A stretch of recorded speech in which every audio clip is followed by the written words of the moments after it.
Welcome to the Dad Sharp as Dad podcast. I'm your host, Trey Brown. If this isn't your first time tuning in and you haven't subscribed, do yourself a favor, turn on the notifications and subscribe today. And be sure to share with somebody in your life that you think would benefit from hearing about dads trying to be better, trying to do better. So this is episode 3, and we're going to talk about dad circles. Why a lot of dads don't have dad circles. What is the struggle with men getting together, having conversations, doing life with each other? Why is that so challenging? Well, we probably have to peel back and see historically where a lot of dads have started. So I'll volunteer myself. So let's rewind. Let's start with what life looked like before kids.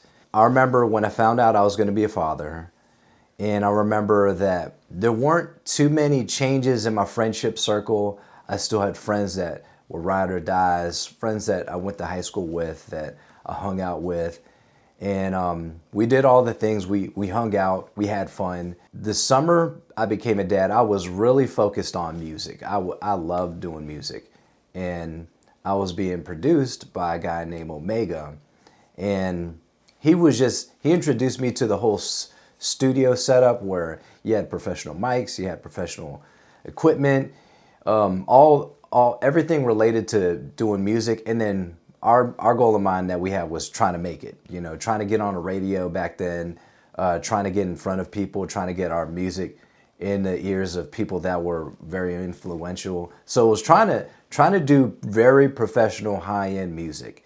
And I remember just there would be late nights at the studio, like falling asleep while the other person is either writing or producing or mixing and all that stuff. And I just had the goal of making it.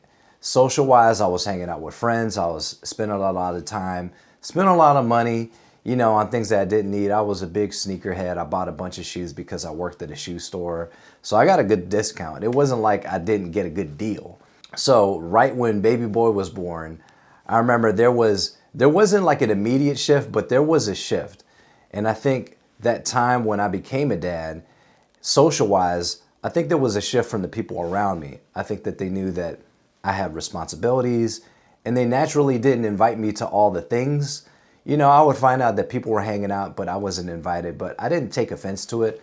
I kind of understood that I had a responsibility that they couldn't relate to and that they weren't a part of. So of course they're going to party up. We're young adults. We're going to have fun.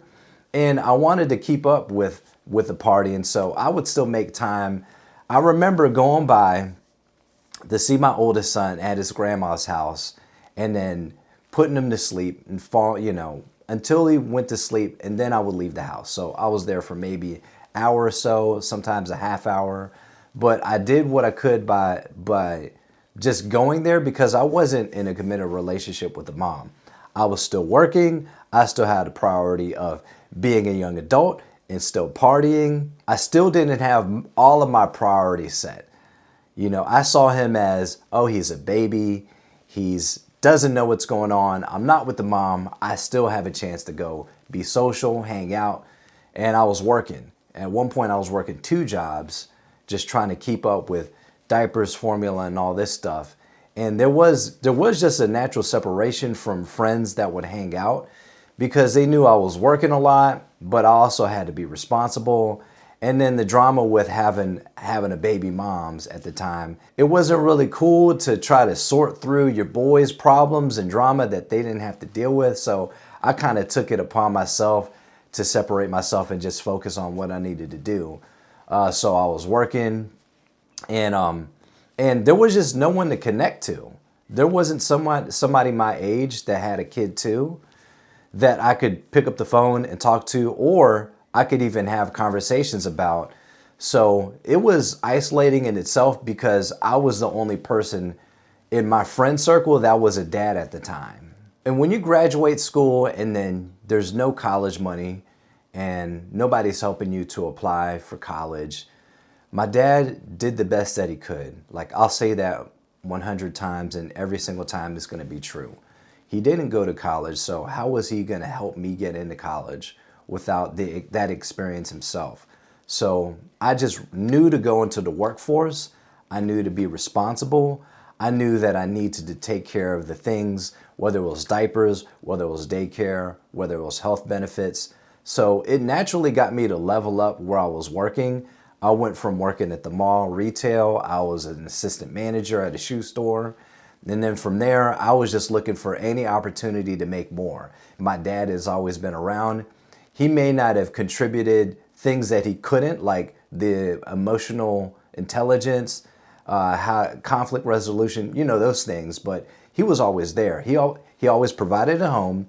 He always provided food, whether it was the food that we wanted or food that we didn't want. So I knew that I was supposed to level up career-wise so I can level up my income to be able to pay for things. So I went from working at the shoe store. Then I went to working at a call center where I could make more commission. I had set hours. I had a 40-hour week. It was a set schedule versus retail. And then I heard about an opportunity to be a technician.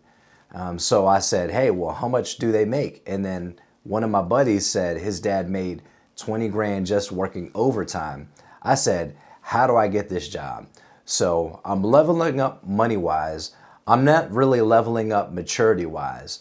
More money, it didn't make me a more responsible dad. It just made me a more capable dad. I was able to buy more shoes, more outfits, do things, spend money but I didn't really have a long-term plan as far as my child's education. And those things actually put me at a disadvantage based on how my father brought me up. But I didn't know how to correct those things. I just knew that I had money, I could pay for things.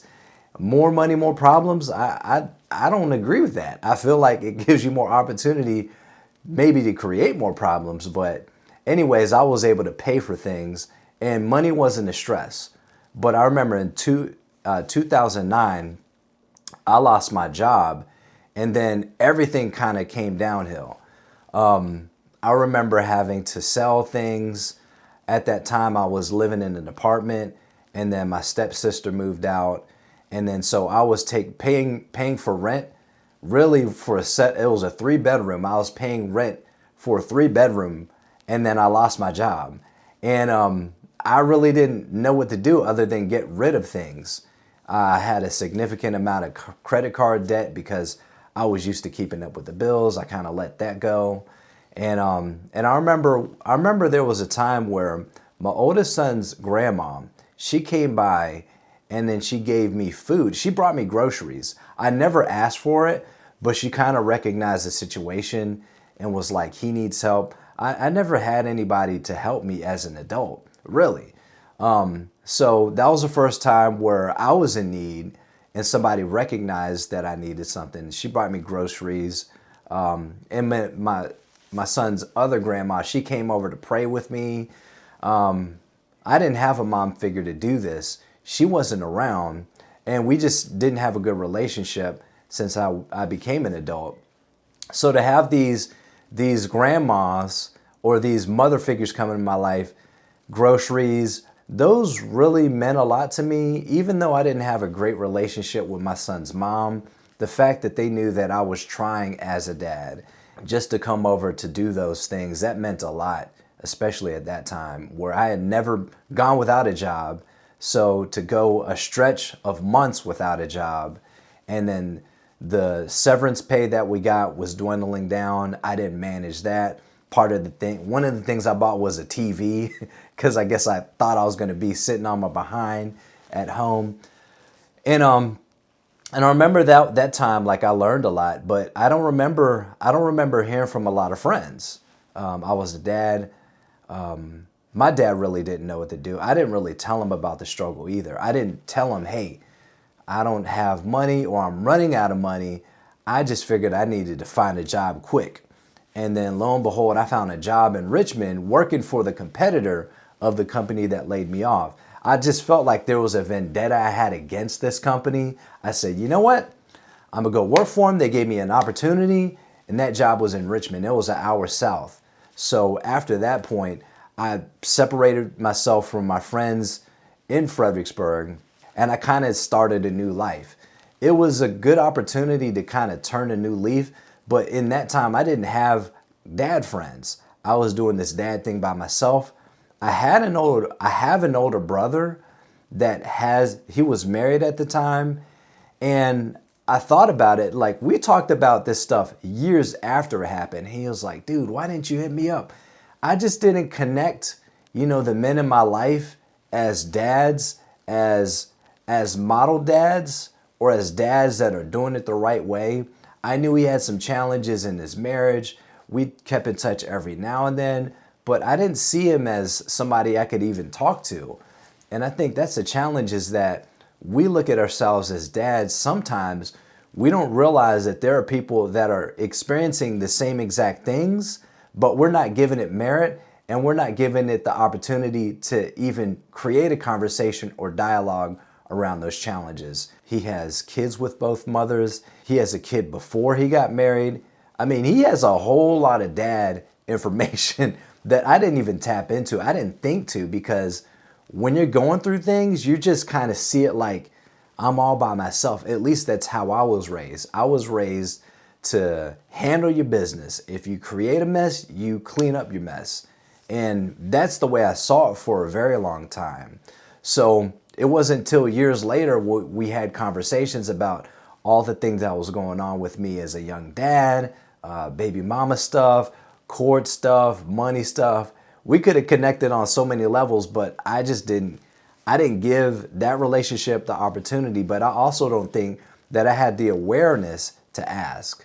So if there's anything that I could suggest to you, is if you're a dad, talk to other dads, and don't assume that other dads haven't had the same experience. We had so many conversations after all this stuff, and then we connected on so many different levels that I didn't even know. And this was the same brother that I grew up with. I'd like to believe we have friends, we can have brothers, and then we can have accountability partners.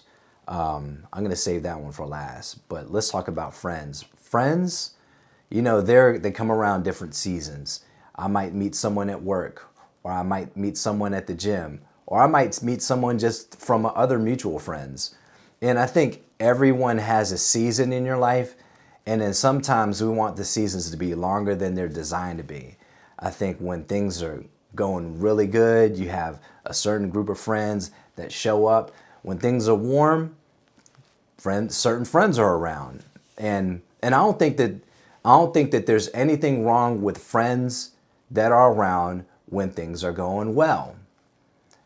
But things aren't always going to go well. And it's also us having an honest look and having realistic expectations out of the extent of what we call friends. There's the 3 p.m. friends that you can call right before you're going to happy hour. They're glad to meet you. You may not know a whole lot about them, but you met them at the bar anyways, and they're down to have a good time. And then you got the 3 a.m. friends, the friends where if something went off the rails or you need someone and it's 3 a.m., you already know who you're going to call. You know who's going to pick up too, more importantly. Those are your 3 a.m. friends. So you got 3 p.m. friends and you got 3 a.m. friends. Then you got your brothers. Your brothers. I got some brothers. I got some good people in my life. I got some people that I can have these conversations with. I have people in my life that I consider brothers that have had similar experiences. Some of them have not experienced the same thing, but I think the intent about being there for each other, I think it's reciprocated from both sides. I'm there for them, they're there for me. We may not have a lifestyle or experiences that mirror each other, but I think brothers got your back. Those are the people, those are your 3 a.m. friends, those are brothers. You may have some 3 p.m. friends. They could be friends, and that's fair. You're not meant to get everything from all of your friends. That's the point of having different friends. There's different needs, different seasons. You're meant to get what you can, and then they're meant to ask for what you can offer. You can't assume that somebody could be everything to you. I mean, for one, that's why I have God. That's why I pray, because I may have some brothers in my life, but there's an extent, there's something that I'm hoping for or I have faith that they can't deliver on, I still got a God that I pray to. Then the third thing you have is accountability partners. Boy, I think that the first time I wanted an accountability partner was when I messed up in life. And I think it comes in the form of counselors, it comes in the form of mentors, it comes in the form of people that want to hold you to a standard that you expect. And I think they're really important for different reasons. I had an accountability partner at the church that we go to. And I told him, I said, hey, I want to sit down with you and I want to be able to talk about things with somebody that's still going to love me, still going to accept me, but they're also going to challenge me and they're going to hold me to a standard that might be uncomfortable. And he had to sit down and think about it and he prayed about it. And then it was probably a week later and he said, you know what, I'll be your accountability partner. That was the first time that I sat down with someone that was willing to listen to me, willing to help me, willing to invest in me and give me their time, give me their energy, put me in their prayers, put me in their thoughts. And then they kept that conversation between us and God. So I'm grateful for that because I don't think that without accountability partners, I don't think that we can grow. I personally don't think we can. And then I had some friendships. I had some friends that I had some brothers that were willing to hold me accountable. I've had some I've sat down with. I shared my mess. I've told them things. And then we talked about it. We talked about their experience with things. And they were willing to hold me to a standard. And I think it's important that you want to be held to a standard. A good reminder is in the event that something is happening, us as men, us as dads, we don't typically rise to the occasion, as they say. We don't rise to the challenge. We fall to our level of training. We fall to our level of discipline. And I'll give you a perfect example that's very practical. If I've had too much to drink, I'm expected to either get a ride home or call my wife. That's simple. I think without my wife holding me accountable for my safety, for my own well-being, if she didn't hold me to that expectation, I mean, who knows what could have happened. It's different for a wife to hold you accountable than a girlfriend. Let me just put that out there. If you guys have girlfriends and you don't have a wife, I'm telling you that it's a little different when you have a wife versus you're in a relationship, or if you're in a situationship, or if a friendship, or whatever you want to call it. A wife is invested in you, your success, and they're down for everything that you're down for. So having an accountability partner in a wife to hold me to the standards and the expectations to be a provider, to be a protector, I think that was a game changer for me. I've had girlfriends, but I've also done a lot of dumb things with girlfriends. I've also not grown with girlfriends. So men, single dads out there particularly, if you want somebody that's going to help grow you, that's going to hold the mirror in front of you, that's going to show you who you are, you might have to have a wife. That might not have happened for you yet. And the good thing for you is that right now, it may not have unlocked levels that you're capable of reaching. So get yourself a boo. Get yourself a boo. Put a ring on it. Put a ring on it. It's equal take, equal giving. You get something out.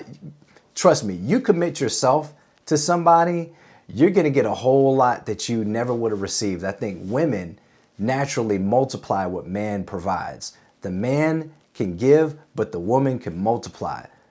Look at kids. Men ain't doing that. So let me get back on track. So when it comes to dad circles, dad friendships, you have your friends, you have your brothers, and you have your accountability partner. It's important to have all of those. There's some recreational aspects that can develop good friendships, that can create brotherhoods. And there's brothers that can hold you accountable because at the end of the day, it's about you. I believe it's about us as men and dads living out our purpose and our calling. And the fact that we became dads, or we are dads, our calling is beyond our comfort a lot of times. And there are things that are outside of your comfort zone that are going to grow you personally.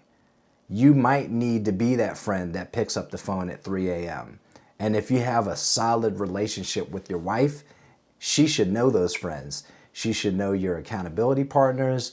She should know who your brothers are. And then she should know who your friends are. She should know the ones that she can't depend on, the ones that she can. So in 2026, I could say one of my goals as a dad is I want to put out this content. I want to put out things that reach to people that are outside of my normal network, but I also want to create some conversation within the community that I already know. And truthfully, it has already started to do that. I'm not all about the views or the likes. I would love for people to subscribe, but I'm not here for the subscribers. I'm here to put out content and information that other dads can tap into. I know dads at so many ages, whether they have a newborn or they have grown kids, and I just think that where I'm at right now, I want to grow content that's related to dads being better dads at the end of the day. That's one of my missions that I feel I'm called to just by doing this content. In 2017, I started serving at church, and the main thing I noticed was that the family that did the content, that did the social media thing, they all left that church, and there was a need. And I just kind of gravitated towards taking photos. I learned everything on the fly, and then I think that opportunity just being open and available, I was able to develop a business in 2020, December 2020. That was when we started our photography business. And then my mission has always been to highlight and empower those from behind the lens. And I think now, fast forward, here I am going on 6 years later, being able to edit content, being able to film content, being able to do that for other clients, being able to do that for my own personal needs. I just think that I've had a voice, I've had an experience, and now I'm stepping in front of the lens. I typically didn't care to be in front of a camera. I love to be behind the scenes and making things look cool. But now I just feel like my calling is to speak to people that are looking for the information, looking for the wisdom, the guidance, and then also create some conversation with people to get their own experience, to get their own education, get their own guidance from one another. So I think it's important as men that we're continuing to grow, to level up, to do personal development, to working on ourselves, to be the best versions that we can, not just for ourselves, but for the people around us. If this is content that speaks to you, hit the subscribe button, share it with a friend, and maybe share some ideas in person, over the phone, through text with people that you want to connect with, people that you want to see better, dads in your life that you would like to see doing better, dads that you hope, dads that need to do better. Share the content with them, start the dialogue, start the conversation, talk about friends, brothers, accountability partners, you name it. Anything from this video, I just want people to start talking. Men need to be heard. Men need to listen to each other. Men need to speak life into each other. And I just think that conversation can begin, and it needs to begin if it hasn't started already. So till the next episode, guys, thank you so much for watching. I'm Trey Brown, your host. Dad Sharpens Dad. I'm out. Peace.